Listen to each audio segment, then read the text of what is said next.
Okay, hey, it's Mark getting back to you from Baker's Green Acres. It's the 26th, and I started out this morning by talking about, overall fertility of your farmstead.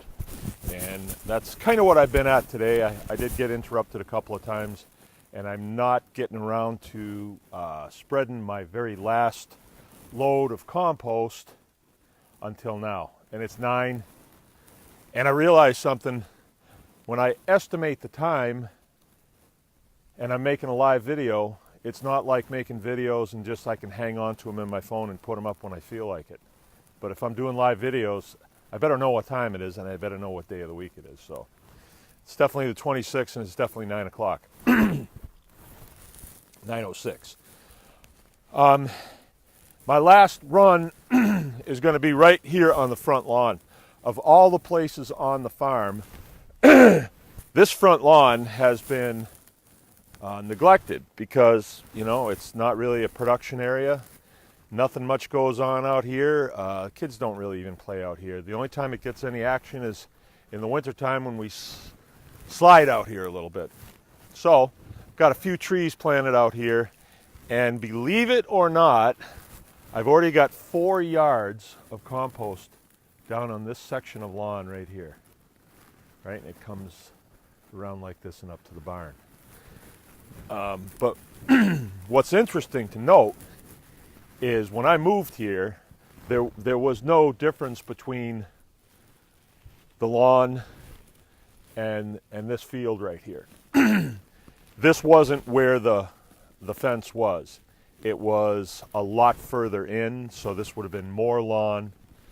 And the ground in there was as bad as the ground out here.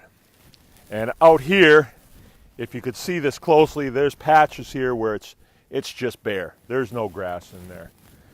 It grows it looks to be like lichen to me. But it's a whole lot better than it was because I've been doing this process of putting compost down on it. But when I started doing this, I would just come out here with the tractor with a bucket load of compost and a spade and throw it, and it takes a long time and it's really uneven and you have clumps and stuff.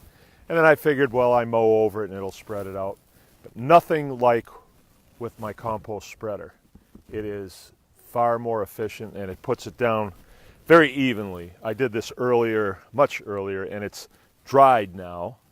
It's pretty dry right now. We had 1/4 inch last night. But here's my field that's just adjacent to it.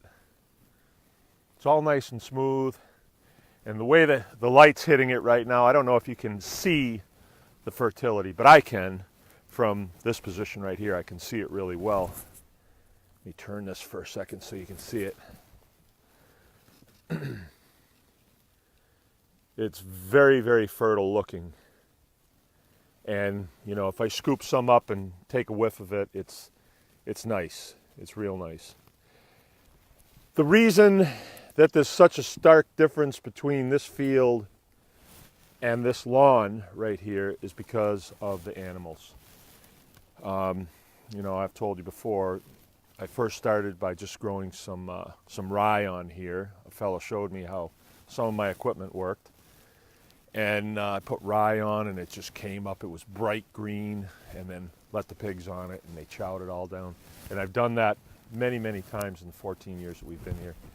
And I did move away from rye, because rye is pretty expensive, and I've moved into forage crops that put down a bulb like turnips or radishes, things like that, because you just get more out of it, And when you're doing pigs, you want them to dig so that they're bringing light soil from the bottom and bringing it up on top and the dark soil down. So we're going to get a thicker overall soil composition.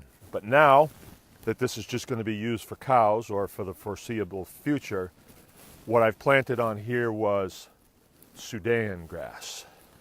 Sounds very African. But around here they call it sorghum. I don't like that too well. So I'm going to call it Sudan grass. So that little area down there will remind me of the Serengeti, right? Because I like that. I like the sound of that. And these will be my wildebeest up here. Nah, I'm okay. I'm just tired. Okay, so I'm going to make this last run, and I thought I could do kind of a virtual deal and tell you about it. Or I could get in the Jeep, fire it up, and try to do this with one hand. And like I was doing with the hay rake, kind of show you what that looks like. And you get to hear what it sounds like. It's actually kind of cool out. It's about 60 right now. So I've got a kind of a long shop coat on. And I don't have a way to mount that. There it is right behind me.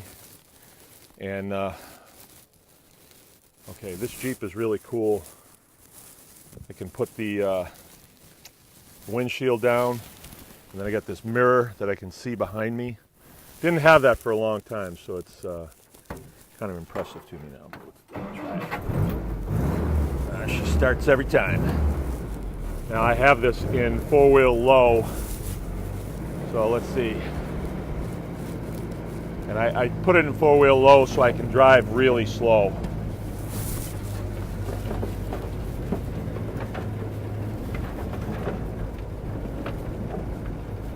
And this is the last of my finished compost for this year. I have some stuff that's kind of stinky. I was showing you this morning. If I had to use it, I would. And I might. See, isn't that neat? You can see the difference in color, I think.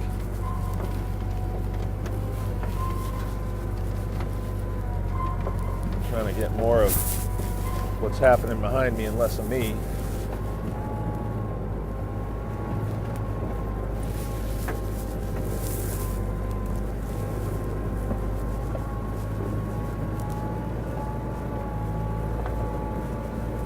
Oh, again, that tank is 300 gallons, and it's 3 scoops in my tractor, so I'm figuring that it's an even yard.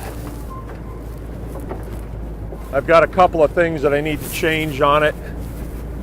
I've been holding it together with some weldable hinges that I put on. The thing's pretty dented up, but it's uniformly dented, so I don't think it's going to get any worse.